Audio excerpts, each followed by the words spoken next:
Halo siswa-siswa yang ada di tanah air, bagaimana kabar kalian? Semoga masih dalam keadaan sehat walafiat ya, dan tentunya masih semangat belajar. Walaupun kita masih dilanda oleh pandemi COVID-19, tapi kita bisa belajar dari rumah ya. Baiklah, pada kesempatan ini kita akan belajar tentang teks cerpen. Ini merupakan materi kelas 9 semester 1. Bersama Ibu Niwayanina Asini SPD dari SMP Negeri 1 Manggis, kita akan membahas tentang teks cerpen. Ibu sajikan 3 buah sampul buku. Antologi cerpen. Ya, antologi cerpen. Ada yang tahu apa itu antologi cerpen? Ya, benar sekali. Antologi cerpen adalah kumpulan cerpen yang dibukukan. Itu sederhananya ya. Di sini ada antologi cerpen berjudul Patah Hati. Ini bisa kalian baca ya, terutama yang sering mengalami patah hati. Mungkin ini bagus untuk kalian baca. Berikutnya ada antologi cerpen berjudul Karena Saya Ingin Berlari. Ini merupakan antologi cerpen karya Kadek Sonia Piscayanti yang merupakan salah satu pengarang perempuan dari Bali. Berikutnya ada antologi cerpen berjudul Lingga. Ini merupakan hasil dari perlombaan menulis cerpen. Nah, di antologi cerpen Lingga itu ada salah satu cerpen ibu yang masuk nominasi. Kalau kalian memiliki bakat, kemampuan, atau keinginan untuk menulis, kalian bisa mengikuti perlombaan. Siapa tahu bisa masuk nominasi ya. Kompetensi dasar dan indikator pada pertemuan kali ini. Kompetensi dasarnya mengungkapkan pengalaman dan gagasan dalam bentuk cerita pendek. Kemudian indikatornya, yang pertama menyusun kerangka cerita pendek, yang kedua memproduksi cerita pendek, dan yang ketiga menyunting cerita pendek. Nah, kalau kalian memiliki pengalaman, gagasan, itu bisa kalian tuangkan ke dalam bentuk cerita pendek ya, untuk dibukukan atau untuk mengikuti perlombaan, atau bisa juga kalian kirimkan ke majalah-majalah untuk diterbitkan. Berbicara tentang menulis cerita pendek, kalian tidak boleh melupakan struktur cerita pendek. Ini sudah kalian pelajari di pertemuan sebelumnya. Masih ingat apa saja struktur cerita pendek? Ya, yang pertama itu ada orientasi. Di bagian orientasi itu, kalian menuliskan tentang tokoh dan latar. Berikutnya di bagian rangkaian peristiwa. Seluruh yang kedua ya, ini kalian menuliskan rangkaian kisah di cerpen yang akan kalian buat. Berikutnya di struktur yang ketiga ada komplikasi, yaitu konflik atau permasalahan. Kalian memunculkan sebuah permasalahan di dalam cerita pendek. Berikutnya strukturnya ada resolusi, yaitu pemecahan masalah atau solusi dari konflik yang kalian kemukakan. Selain berbicara tentang struktur, ketika menulis sebuah cerita pendek, kalian juga harus mengingat aspek kebahasaan cerita pendek. Ya, ada beberapa aspek kebahasaan cerita pendek. Yang pertama itu ada sudut pandang orang pertama atau ketiga. Jadi kalian boleh memilih ya, mau menggunakan sudut pandang orang pertama atau sudut pandang orang ketiga. Berikutnya ada dialog.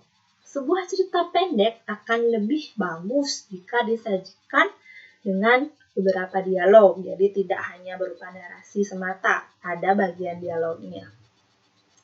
Berikutnya ada kata benda khusus, kemudian uraian deskriptif, ada majas. Nah, majas ini sangat berperan penting untuk memperindah penyampaian cerpen kalian ya. Jadi memperindah penggunaan bahasa di cerpen kalian.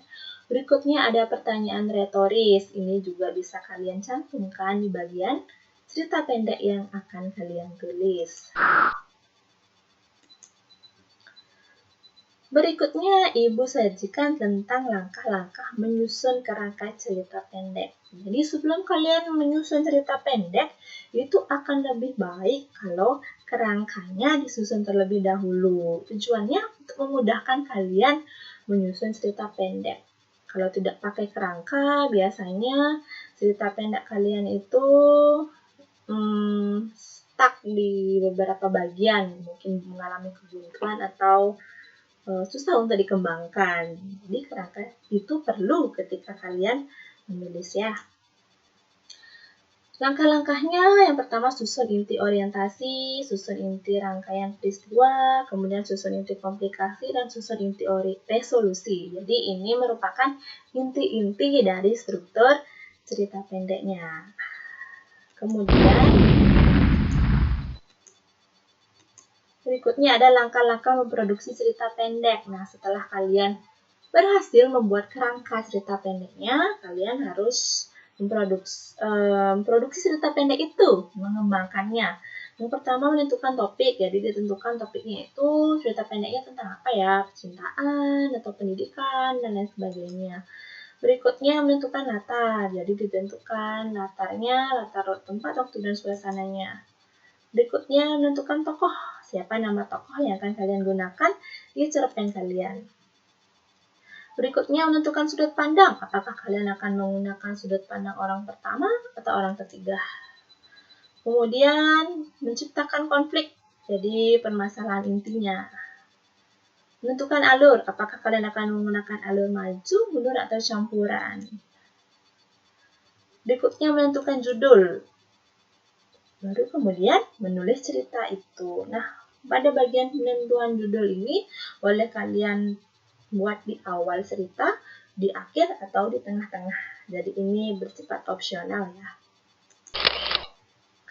Nah, Ibu sajikan beberapa gambar berseri ya untuk memudahkan kalian membuat sebuah cerita pendek. Ini gambar berseri yang pertama tentang seorang anak laki-laki yang bermain bola.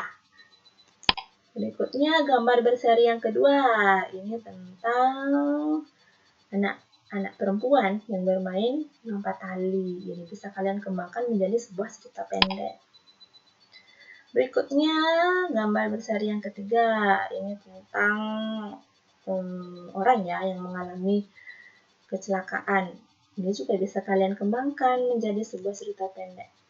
Dan ini yang terakhir, ini ada nenek-nenek dan seorang anak pramuka. Ini bisa kalian kembangkan juga menjadi sebuah cerita pendek. Itu bisa kalian pilih ya, gambar-gambar berserinya itu.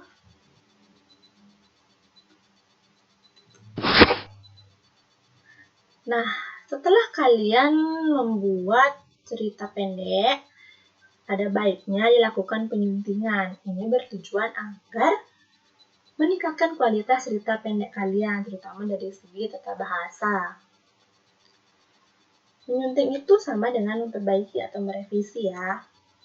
Nah, ada beberapa langkahnya. Yang pertama, membaca teks. Jadi teks cerita pendek itu dibaca. Kemudian yang kedua, mencari kesalahan, mendeteksi kesalahan-kesalahan yang ada di cerpen tersebut.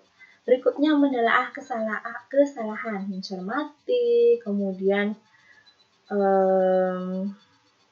meyakini secara seksama apakah itu benar-benar sebuah kesalahan atau tidak. Berikutnya, merevisi teks, jadi diperbaiki kesalahan-kesalahan yang ditemukan tadi itu diperbaiki secara keseluruhan. Oke, itu saja materi inti pada pertemuan kita kali ini ya, tentang menulis cerita pendek. Jadi, ada beberapa poin penting, kalian harus mengingat tentang struktur, kaidah kebahasaan dari cerita pendek agar cerita pendek yang kalian buat itu bagus dan berkualitas tentunya. Kemudian kalian harus membuat kerangka cerita pendek, kemudian baru melakukan tahapan produksi cerita pendek itu sendiri. Berikutnya langkah terakhirnya itu adalah menyunting cerita pendek kalian agar lebih sempurna. Oke, selamat memproduksi cerita pendek ya. Semoga kalian berhasil. Sampai jumpa di pertemuan berikutnya.